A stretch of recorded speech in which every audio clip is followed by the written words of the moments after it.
Kalian pernah nggak sih kepikiran, kenapa ya aku memilih karir yang aku jalani sekarang? Atau masih bingung nanti di masa depan mau ambil karir yang seperti apa ya? Nah, bisa jadi pilihan karir kalian, baik yang sudah dijalani maupun yang masih dipikirkan, dipengaruhi oleh beberapa faktor. Misalnya, dari diri sendiri, keluarga, pendidikan, budaya, sampai tren global. Tapi, gimana sih caranya faktor-faktor itu bisa mempengaruhi pilihan karir kita? Sini-sini kita bantu jelasin. Halo semuanya, di sini kami, Azara Kansakela Kusuma, Frederica Elizabeth Meitimu, dan Naswa Bunga Banapsa Sabira sebagai mahasiswa Fakultas Psikologi Universitas Negeri Jakarta dalam rangka memenuhi tugas UTS mata kuliah bimbingan karir akan membahas mengenai faktor-faktor yang mempengaruhi pemilihan karir seseorang. Sebelum itu, kalian harus tahu nih kalau karir bisa diartikan sebagai pekerjaan atau jalur profesi yang dijalani seseorang dan dianggap bermakna, bahkan jadi bagian dari identitas dan gaya hidupnya. Oleh karena itu, kemampuan memilih karir yang tepat sangat penting untuk masa depan kita. Nah, supaya makin paham, yuk langsung aja kita bahas faktor yang pertama. Halo teman-teman, pernah bertanya-tanya nggak? Kenapa ya ada orang yang semangat banget sama pekerjaannya, sementara yang lain merasa, ya udahlah. Nah, salah satu kuncinya adalah memahami diri kita sendiri. Nah, kalau kalian penasaran, hari ini kita akan bahas tuntas 4 faktor individu yang penting banget dalam memilih karir yang tepat buatmu. Yang pertama, ada minat. Nah, minat itu ibarat rasa suka atau ketertarikan mendalam kita pada suatu hal. Jadi, kalau kita mengerjakan sesuatu yang kita minati, rasanya seperti nggak kerja, tapi seperti bermain. Ini Andi. Bayangkan Andi. Dia suka sekali utak-atik komputer dan coding.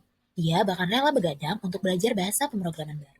Nah, minatnya ini membuatnya cocok jadi programmer atau developer. Manfaat minat dalam karir itu banyak loh. Yang pertama, meningkatkan motivasi. Kamu jadi semangat belajar dan bekerja. Yang kedua, memperkuat ketahanan. Kamu lebih tahan banting menghadapi tantangan. Dan yang ketiga, mempercepat penguasaan keterampilan. Belajar jadi lebih cepat dan menyenangkan. Jadi, coba pikirkan. Apa yang paling kamu suka lakukan di waktu luang? Itu bisa jadi petunjuk minatmu loh. Yang kedua, ada bakat. Bakat itu adalah kemampuan menonjol yang kamu miliki, bisa di bidang kognitif, keterampilan, atau kesenian. Ini semacam hadiah alami yang memudahkanmu untuk melakukan hal tertentu lebih baik dari orang lain. Contohnya Rara, dia dari kecil jago banget menggambar. Proporsinya pas, warnanya indah. Nah, bakat seninya ini bisa membawanya jadi desainer grafis, ilustrator, atau bahkan arsitek. Tapi apa sih hubungan bakat dengan karir? Yang pertama, mempermudah pencapaian keunggulan. Kamu bisa jadi yang terbaik di bidangmu. Yang kedua, meningkatkan efisiensi kerja. Pekerjaan yang sesuai bakat jadi lebih cepat dan hasilnya bagus. Dan yang ketiga, membantu spesialisasi. Kamu bisa fokus jadi ahli di bidang yang kamu kuasai. Nah, kenali bakatmu. Apa yang orang lain sering puji dari kemampuanmu? Yang ketiga, ada faktor nilai. Nilai itu pegangan hidup atau konsep ideal yang kamu yakini. Ini sangat berpengaruh pada cara kamu menjalani hidup dan pastinya memilih karir. Misalnya Anton, dia sangat menjunjung tinggi nilai keadilan dan membantu sesama. Karir sebagai pengacara yang membela hak-hak orang atau pekerja sosial akan sangat cocok untuknya karena sejalan dengan nilai yang dia pegang. Nah, nilai punya peran penting dalam karir. Yang pertama, membantu mengarahkanmu pada pekerjaan yang sesuai dengan keyakinanmu. Dan yang kedua, membantu membentuk gaya hidupmu, work-life balance lingkungan kerja. Jadi, coba renungkan, apa yang paling penting dalam hidupmu? Apakah kebebasan, keamanan, membantu orang lain, kreativitas, atau tantangan? Yang keempat atau terakhir, ada kepribadian. Kepribadian itu pola pikir, nilai, dan caramu berinteraksi dengan dunia. Ini sangat berkaitan erat dengan karir karena mempengaruhi seberapa nyaman kamu di lingkungan kerja tertentu. Pernah dengar teori Holland? Ada 6 tipe kepribadian yang cocok dengan jenis pekerjaan tertentu. Misalnya, Dodi adalah orang yang suka menganalisis data dan memecahkan masalah. Dia tipe investigatif dan cocok jadi peneliti atau ilmuwan. Sedangkan Eka, dia suka berinteraksi dengan banyak orang dan suka membantu. Dia tipe sosial, cocok jadi guru, konselor, atau perawat. Lalu ada Farah. yang suka menciptakan hal-hal baru dan bebas berekspresi. Dia tipe artistik, cocok jadi desainer, seniman, atau musisi. Mengenali kepribadianmu akan membantumu menemukan lingkungan kerja yang paling pas dan membuatmu nyaman. Oke, selanjutnya faktor keluarga dan faktor lingkungan sosial. Faktor keluarga dan faktor lingkungan sosial adalah dua aspek penting yang sangat mempengaruhi bagaimana seseorang membentuk pilihan karirnya, baik secara langsung maupun tidak langsung. Kita mulai dari keluarga. Keluarga adalah unit sosial pertama yang dikenali seseorang sejak lahir. Dari sinilah nilai-nilai, cara pandang terhadap pekerjaan, dan harapan terhadap masa depan mulai terbentuk. Misalnya, jika orang tua selalu menekankan pentingnya stabilitas dan keamanan pekerjaan, anak mungkin akan cenderung memilih profesi yang dianggap aman, seperti PNS, guru, atau kerja di BUMN. Selain itu, status sosial ekonomi keluarga juga sangat berpengaruh. Anak dari keluarga dengan ekonomi menengah ke atas cenderung punya akses ke pendidikan berkualitas, kursus tambahan, bahkan kesempatan magang atau relasi yang bisa membuka jalan ke karir tertentu. Sementara itu, anak dari keluarga dengan keterbatasan ekonomi mungkin terpaksa memikirkan pekerjaan sejak dini atau mengambil jalur pendidikan yang cepat menghasilkan uang walaupun sebenarnya minat dan potensinya berada di bidang lain. Contohnya Rina, siswa SMA dari keluarga petani. Rina punya minat besar di bidang desain grafis. Tapi karena orang tuanya khawatir pekerjaan itu tidak menjamin penghasilan tetap, mereka mendorong Rina untuk ambil kuliah keperawatan karena dianggap pasti kerja. Di sisi lain, Rina tidak punya akses ke laptop yang mendukung untuk belajar desain atau koneksi internet yang stabil untuk ikut pelatihan daring. Akhirnya, pilihan karir Rina lebih banyak ditentukan oleh realitas keluarganya, bukan hanya oleh minat atau bakatnya. Sekarang kita bahas lingkungan sosial. Lingkungan sosial meliputi teman sebaya, sekolah, dan komunitas sekitar. Pengaruh dari teman seringkali terjadi lewat proses perbandingan dan tekanan sosial. Jika di satu lingkungan teman-temannya ramai-ramai daftar ke jurusan hukum karena dianggap bergengsi, seseorang mungkin akan ikut, walaupun sebenarnya dia tertarik pada bidang kuliner atau seni atau di bidang yang lain. Contohnya Dani, siswa yang tumbuh di lingkungan kompleks perumahan elit di mana mayoritas orang tua bekerja sebagai profesional seperti dokter, pengacara, atau pengusaha. Dani pun tumbuh dengan norma bahwa sukses berarti bekerja di bidang-bidang tersebut. Meskipun dia tertarik pada pertanian modern dan hidroponik, dia merasa bidang itu kurang dianggap di lingkungannya. Jadi, dia merasa ragu untuk memilih jalur karir sesuai dengan minatnya. Jadi, bisa kita simpulkan bahwa keluarga membentuk fondasi nilai dan akses awal, sedangkan lingkungan sosial memperkuat atau membelokkan arah karir sesuai norma dan ekspektasi kelompok. Maka dari itu, penting bagi proses bimbingan karir di sekolah untuk mempertimbangkan pengaruh dua faktor ini dan membantu siswa mengenali potensi serta minat pribadinya secara lebih objektif. Selanjutnya, faktor pendidikan dan peluang kerja. Kalian pernah mikir nggak sih gimana ya pendidikan bisa mempengaruhi karir kita di masa depan? Nah, ternyata pendidikan itu bukan cuma soal dapet ijazah doang loh. Pendidikan baik formal kayak sekolah dan kuliah, ataupun non formal kayak pelatihan atau kursus, itu bisa bantu kita banget buat dapetin keterampilan khusus yang dibutuhin di dunia kerja.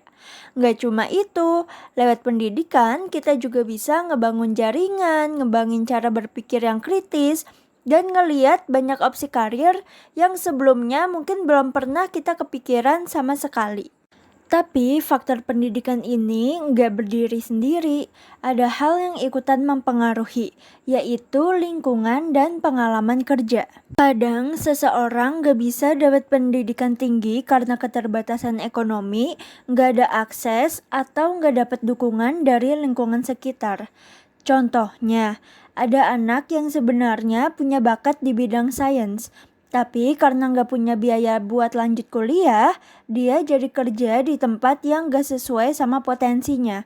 Ini nunjukin bahwa kesempatan dalam pendidikan juga sangat dipengaruhi oleh lingkungan. Nah, pengalaman belajar juga penting banget. Misalnya, kamu pernah ikut kegiatan sekolah yang seru banget kayak lomba debat. Terus dari situ kamu jadi sadar suka banget nih ngomong di depan umum.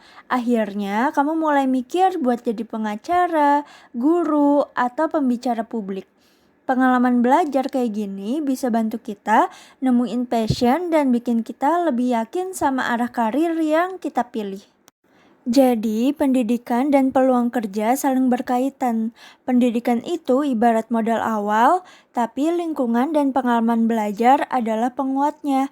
Kalau ketiganya saling mendukung, peluang buat dapat karir yang sesuai sama minat dan kemampuan kita jadi makin besar. Next, pemilihan karir saat ini dipengaruhi oleh kombinasi faktor budaya yang diwariskan secara turun-temurun dan tren global yang berkembang sangat cepat. Mari kita bahas faktor budaya. Di banyak keluarga di Indonesia, nilai-nilai tradisional masih memegang peran besar dalam menentukan apa yang dianggap sebagai pekerjaan baik. Profesi seperti dokter, guru, dosen, pegawai negeri, atau insinyur seringkali ditempatkan di posisi tertinggi dalam hierarki sosial. Anak-anak tumbuh dengan pandangan bahwa pekerjaan yang dihormati masyarakat adalah yang bersifat formal, punya jabatan, atau yang gajinya pasti. Nilai-nilai ini bisa sangat kuat, terutama dalam keluarga besar yang menjunjung tinggi status sosial dan harapan kolektif. Misalnya Andi, mahasiswa tahun pertama sebenarnya ingin berkarir sebagai desainer game karena dia sangat menyukai ilustrasi digital dan coding. Tapi karena dia anak pertama dari keluarga yang sangat menjunjung pendidikan formal, orang tuanya mendesaknya untuk mengambil jurusan teknik sipil seperti pamannya. Dalam budaya keluarganya, kerja kantoran dan berjas rapi lebih dihargai dibanding kerja kreatif di bidang digital, meskipun peluangnya sama besarnya. Namun, di sisi lain, kita hidup di tengah tren global yang berubah sangat cepat. Digitalisasi, otomatisasi, dan globalisasi ekonomi telah melahirkan jenis-jenis pekerjaan baru yang dulunya belum ada. Sekarang, ada profesi seperti kreator konten digital, analisis data, spesialis pemasaran digital, hingga ahli keberlanjutan lingkungan. Karir ini sering muncul dari kebutuhan industri global yang berkembang karena adanya teknologi. Sebagai contoh citra, mahasiswi dari kota kecil mengenal dunia desain UI/UX lewat media sosial dan komunitas daring. Ia belajar otodidak, mengerjakan proyek freelance dari luar negeri, dan dalam 2 tahun sudah bisa mandiri secara finansial. Namun, karena keluarganya tidak terlalu paham pekerjaan digital, mereka sering menganggap Citra belum punya pekerjaan sungguhan. Ini adalah contoh nyata bagaimana tren global membuka peluang karir baru tetapi masih berbenturan dengan nilai budaya lama yang belum sepenuhnya memahami perubahan tersebut. Faktor global juga membawa perubahan pada pola kerja. Remote working, gig economy, dan digital nomad menjadi gaya hidup baru yang dulu tidak dikenal. Tapi lagi-lagi, budaya lokal bisa jadi penghambat. Misalnya ketika seseorang bekerja dari rumah tapi dianggap nganggur oleh orang sekitar karena tidak pergi ke kantor. Jadi, bisa kita lihat bahwa faktor budaya dan tren global saling tarik-menarik dalam membentuk arah karir seseorang. Budaya memberi stabilitas nilai dan ekspektasi sosial, sementara tren global membuka wawasan baru tentang jenis-jenis pekerjaan yang berkembang. Keduanya tidak harus saling bertentangan, yang penting adalah bagaimana seseorang bisa menavigasi keduanya dengan bijak. Tetap menghargai nilai budaya, tapi juga adaptif terhadap perubahan global yang terus berlangsung. Selanjutnya kita masuk di analisis jurnal ilmiah yang memuat kasus yang relevan dengan bab yang dipilih, yaitu faktor-faktor yang mempengaruhi pemilihan karir. Bisa dilihat di sini, jurnal yang dipilih dari Jurnal Bina Akuntansi dengan judul jurnal yaitu Faktor-faktor Pemilihan Karir sebagai Akuntan Publik. Selanjutnya kita masuk di penjelasan kasus. Jadi, jurnal ini membahas faktor-faktor yang mempengaruhi minat mahasiswa akuntansi di Universitas Tarumanegara untuk berkarir sebagai akuntan publik. Penelitian ini sendiri melibatkan 137 responden, yaitu mahasiswa tingkat akhir S1 akuntansi. Secara ringkas, jurnal ini menguji pengaruh beberapa variabel terhadap minat berkarir sebagai akuntan publik, antara lain sebagai berikut. Yang pertama ada penghargaan finansial atau financial rewards, yaitu seberapa besar gaji atau keuntungan finansial yang diharapkan dari profesi akuntan publik. Yang kedua ada pelatihan profesional atau professional training, yaitu ketersediaan dan kualitas pelatihan yang mendukung profesi akuntan publik. Yang ketiga ada nilai-nilai sosial atau social values yang berkaitan tentang persepsi kontribusi sosial, dan prestis profesi akuntan publik. Yang berikutnya ada pengakuan profesional atau professional recognition, yaitu tingkat pengakuan atau kehormatan yang diterima sebagai akuntan publik. Kemudian ada lingkungan kerja atau work environment, yaitu kondisi dan suasana di tempat kerja akuntan publik. Dan yang terakhir ada pertimbangan pasar atau market considerations yang berkaitan tentang peluang kerja dan permintaan di pasar untuk profesi akuntan publik. Hasil penelitian sendiri menunjukkan bahwa semua variabel, kecuali penghargaan finansial dan pengakuan profesional memiliki pengaruh terhadap minat mahasiswa untuk berkarir sebagai akuntan publik. Ini berarti bahwa pelatihan profesional, nilai-nilai sosial, lingkungan kerja, dan pertimbangan pasar secara signifikan mempengaruhi minat mahasiswa, sementara penghargaan finansial dan pengakuan profesional tidak. Kemudian kita masuk ke analisis kasus menggunakan teori. Dari teori-teori terkait faktor yang mempengaruhi pemilihan minat karir ini, ada faktor individu, faktor keluarga dan lingkungan sosial, faktor pendidikan dan peluang kerja, serta faktor budaya dan tren global. Kita akan analisis satu persatu. Nah, yang pertama kita analisis dari faktor individu. Faktor individu ini sendiri di dalamnya terbagi lagi menjadi 4. Ada minat, bakat, nilai, dan juga kepribadian. Nah, di dalam jurnal, meskipun jurnal tidak secara langsung mengukur minat secara spesifik dalam konteks teori Holland, namun ada variabel nilai-nilai sosial dari jurnal yang dapat dikaitkan dengan faktor individu yaitu nilai. Jika mahasiswa memiliki nilai-nilai yang sejalan dengan kontribusi sosial atau prestis profesi, ini juga akan mempengaruhi minat mereka. Dan benar saja, hasil jurnal menunjukkan bahwa nilai-nilai sosial memang berpengaruh. Selanjutnya, ada minat berkarir.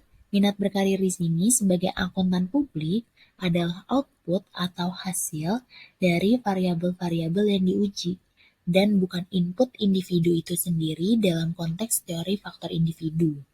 Namun, secara implisit, keberadaan minat itu sendiri menunjukkan adanya dorongan internal, sesuai dengan faktor individu yang mana faktor berasal dari dalam individu itu sendiri atau internal. Nah, nilai di sini berpengaruh dalam pengembangan minat dan pemilihan karir. Selain itu, memilih karir atau pekerjaan yang tepat dapat memunculkan nilai-nilai yang kita yakini. Nilai ini mampu mengarahkan karir yang diambil seseorang bahkan sebelum mereka bergabung dengan dunia kerja. Nilai berhubungan dengan aspek pemilihan karir seperti minat dan orientasi kerja. Kemudian ada faktor keluarga dan lingkungan sosial. Di jurnal juga secara spesifik tidak membahas faktor keluarga atau teman sebaya. Namun, lingkungan kerja dapat menjadi bagian dari faktor lingkungan sosial yang lebih luas. Dan benar saja, hasil jurnal menunjukkan bahwa lingkungan kerja berpengaruh, yang berarti interaksi dan suasana di lingkungan akuntansi publik bisa menjadi daya tarik atau justru penolak bagi mahasiswa. Masuk ke faktor pendidikan dan peluang kerja, kedua variabel yang ada di jurnal ini, yang pertama variabel pelatihan profesional, dalam jurnal ini sangat relevan dengan faktor pendidikan. Mengapa? Karena ketersediaan dan kualitas pelatihan pasca pendidikan formal itu sangat penting. Jurnal ini pun menemukan pengaruh signifikan. Kemudian dari variabel pertimbangan pasar atau market considerations, secara langsung berkaitan dengan faktor peluang kerja. Jadi mahasiswa akan mempertimbangkan seberapa besar sih peminatan akuntan publik, dan benar saja hasil jurnal menunjukkan bahwa ini sangat berpengaruh. Serta yang terakhir faktor budaya dan tren global. Nah, jurnal ini tidak secara langsung membahas faktor budaya dan tren global. Namun, fenomena minat terhadap profesi akuntan publik dapat dipengaruhi oleh persepsi budaya tentang tanda kutip profesi terhormat atau stabil, serta tren global dalam kebutuhan akuntan di era digital saat ini. Selain itu, variabel penghargaan finansial juga sangat bisa dipengaruhi oleh standar gaji di pasar global. Jadi, bisa dibilang kalau ringkasan analisis dari keseluruhan faktor yang udah dijabarkan tadi, jurnal ini sudah berfokus pada faktor-faktor eksternal Dan sebagian ada juga faktor internal, tadi ada nilai sosial yang mempengaruhi minat mahasiswa akuntansi terhadap profesi akuntan publik. Hasilnya juga menunjukkan bahwa aspek finansial, ketersediaan pelatihan, nilai-nilai sosial yang relevan dengan profesi, kondisi lingkungan kerja, dan prospek pasar kerja sangat dominan dalam membentuk minat ini. Uniknya, justru pengakuan profesional tidak memiliki pengaruh signifikan yang bisa mengindikasikan bahwa bagi mahasiswa akuntansi yang menjadi responden, pengakuan formal tidak sepenting aspek praktis lainnya. Dan pembahasan terakhir kita masuk di solusi atau penyelesaian kasus. Solusi yang pertama terkait peningkatan kesadaran penghargaan finansial yang kompetitif. Yang dapat dilakukan adalah dengan perguruan tinggi dan asosiasi profesi akuntansi publik perlu lebih aktif mengedukasi mahasiswa tentang potensi penghasilan yang menarik dan jalur karir yang menjanjikan dalam profesi akuntan publik. Nah, hal ini bisa dilakukan melalui seminar, career day, atau testimoni dari akuntan publik sukses. Nah, ini juga berkaitan dengan teori faktor pendidikan dan peluang kerja, yaitu ketersediaan informasi karir, dan faktor individu, yaitu nilai yang menjamin keamanan finansial. Solusi kedua terkait penguatan dan akses pelatihan profesional. Yang dapat dilakukan adalah dengan bagaimana kampus dapat berkolaborasi dengan kantor akuntan publik atau KAP untuk menyediakan program magang yang terstruktur, lokakarya, atau simulasi pekerjaan nyata, serta memperkenalkan kurikulum yang lebih relevan dengan sertifikasi profesi seperti CPA. Nah, ini juga berkaitan dengan teori dari faktor pendidikan dan peluang kerja, yaitu kualitas pendidikan dan pelatihan. Solusi yang ketiga adalah terkait penanaman nilai-nilai sosial profesi. Yang dapat dilakukan adalah melalui mata kuliah etika profesi atau kegiatan kemahasiswaan yang berfokus pada bagaimana akuntan publik berkontribusi pada transparansi, akuntabilitas, dan keadilan dalam masyarakat. Ini bisa menumbuhkan rasa memiliki tujuan yang sejalan dengan nilai-nilai pribadi mahasiswa. Ini juga berkaitan dengan teori dari faktor individu, yaitu nilai. Solusi yang keempat adalah terkait perbaikan persepsi lingkungan kerja. Hal yang dapat dilakukan adalah bagaimana kantor akuntan publik dan institusi pendidikan dapat bekerja sama untuk menghilangkan stigma negatif. Misalnya jam kerja yang panjang, tekanan yang tinggi, dan lain sebagainya. Dengan menampilkan sisi positif lingkungan kerja seperti dinamika tim, kesempatan belajar, dan budaya kerja yang mendukung. Bahkan acara open house atau networking event di KAP itu dapat membantu. Nah, teori ini terkait juga dengan faktor dari keluarga dan lingkungan sosial, yaitu lingkungan kerja. Serta yang terakhir ada promosi peluang pasar yang jelas. Yang dapat dilakukan adalah dengan memberikan data konkret mengenai tingginya permintaan akan akuntan publik berkualitas di berbagai sektor. Jadi tidak hanya di sektor audit, tetapi juga di konsultasi, forensik, dan lain-lain. Serta mengundang praktisi untuk berbagi pengalaman tentang prospek karir dan diversifikasi peran akuntan publik. Nah, ini juga berkaitan dengan teori faktor pendidikan dan peluang kerja, yaitu peluang kerja di pasar. Nah, setelah kita memahami solusi-solusi atau upaya yang dapat dilakukan, dengan kita berfokus pada faktor-faktor yang terbukti berpengaruh signifikan dalam jurnal dan mengimplementasikan solusi yang sejalan dengan teori pemilihan karir, diharapkan minat mahasiswa akuntansi untuk berkarir sebagai akuntan publik dapat ditingkatkan secara efektif. Nah, dari semua penjelasan tadi, bisa kita lihat kalau pemilihan karir itu bukan hal yang bisa ditentukan asal-asalan.